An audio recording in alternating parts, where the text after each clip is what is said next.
Hello दोस्तों, मैं अजय यादव आपको इतिहास पढ़ा रहा हूँ। इतिहास का मैं पहला पार्ट कवर करने वाला हूँ, प्राचीन भारत। प्राचीन भारत में हमने प्राचीन भारत को क्या किया है कि 5 पार्टों में डिवाइड कर रखा है, ठीक है। तो पार्ट 1 में हमने जैसे कि 5 पॉइंट लिए हैं, तो उस 5 पॉइंट में से एक टॉपिक है प्राचीन भारतीय इतिहास के स्रोत। तो हम आज प्राचीन भारतीय इतिहास के स्रोत देखेंगे, ठीक। कहाँ से जानकारी मिलती है प्राचीन भारत के बारे में। प्राचीन भारतीय इतिहास के विषय में जानकारी मुख्यतः 4 स्रोतों से प्राप्त होती है। वो कौन कौन से स्रोत हैं? धर्म ग्रंथ है, ऐतिहासिक ग्रंथ है, विदेशियों का विवरण है और पुरातत्व संबंधी साक्ष्य हैं, ठीक है। ये 4 जो पॉइंट हैं, इन्हीं से हमको पता चलता है कि प्राचीन भारतीय इतिहास के बारे में, ठीक है। तो हम आगे एक एक करके सभी को देखेंगे। धर्म ग्रंथ क्या है, ऐतिहासिक ग्रंथ क्या है, विदेशियों का विवरण क्या है, पुरातत्व संबंधी साक्ष्य क्या है, तो हम एक एक करके सबको देखेंगे, ठीक है। तो आप धैर्य बना के बैठिएगा। ऐसा नहीं है कि आप थोड़ा सा देख रहे हैं और आपको पूरा समझ में आ जाएगा, आपको पूरा लेक्चर देखना होगा। तो ठीक है, तो हम चलिए आगे देखते हैं। धर्म ग्रंथ एवं ऐतिहासिक ग्रंथों से मिलने वाली महत्वपूर्ण जानकारियाँ। भारत का सर्वप्राचीन धर्म ग्रंथ वेद है। वेद के रचयिता वेद व्यास हैं। वेद जो है वो मुख्यतः 4 हैं: ऋग्वेद, यजुर्वेद, सामवेद, अथर्ववेद, ठीक है। ये 4 वेद हैं: ऋग्वेद, यजुर्वेद, सामवेद, अथर्ववेद, ठीक है। कभी कभी क्वेश्चन पूछ लेता है कि फर्स्ट वेद कौन है, तो यजुर्वेद है। कभी कभी पूछ लेता है कि लास्ट वेद कौन सा है, तो अथर्ववेद है, ठीक है। तो हम एक एक करके सभी वेदों को डिस्क्राइब करेंगे और आसानी से आपको समझाएंगे कि हर एक वेद में क्या है, ठीक है।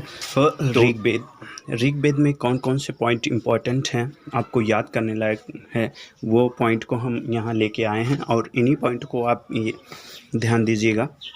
ऋग्वेद में क्या है कि 10 मंडल हैं, 1028 सूक्ति हैं और 10,462 ऋचाएँ हैं।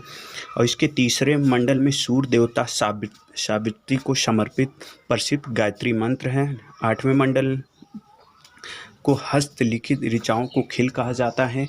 और जो आपका 9वां मंडल है, इसमें देवता सोम का उल्लेख है। 10वें मंडल में वर्णित पुरुष सूक्त, जिसके अनुसार 4 वर्ण हैं: ब्राह्मण, क्षत्रिय, वैश्य और शूद्र। तो यही पॉइंट ऋग्वेद में इम्पोर्टेंट है।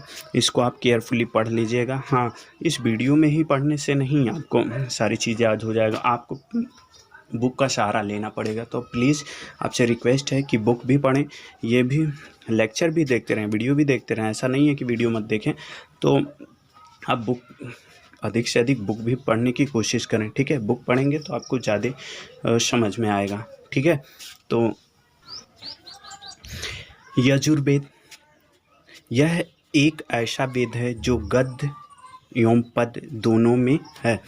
यजुर्वेद क्या है कि यह एक ऐसा वेद है जो गद्य और पद दोनों में अवेलेबल है, ठीक है। और सामवेद इसे क्या है, भारतीय संगीत का जनक कहा जाता है। जो हमारा सामवेद है, ये क्या है, भारतीय संगीत का जनक कहा जाता है। ये क्वेश्चन बहुत पूछा जाता है कि संगीत का जनक कौन से वेद में है, तो ये है सामवेद, ठीक है।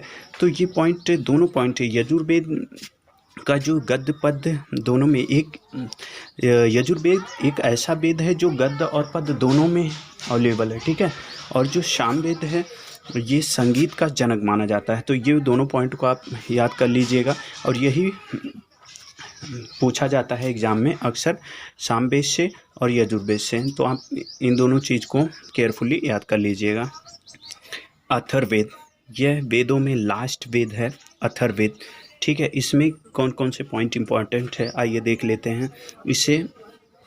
इस वेद में रोग निवारण, तंत्र मंत्र, जादू टोना इत्यादि का वर्णन है। अथर्ववेद कन्याओं के जन्म की निंदा करता है। अथर्ववेद एक ऐसा वेद है जो कन्याओं के जन्म की निंदा करता है।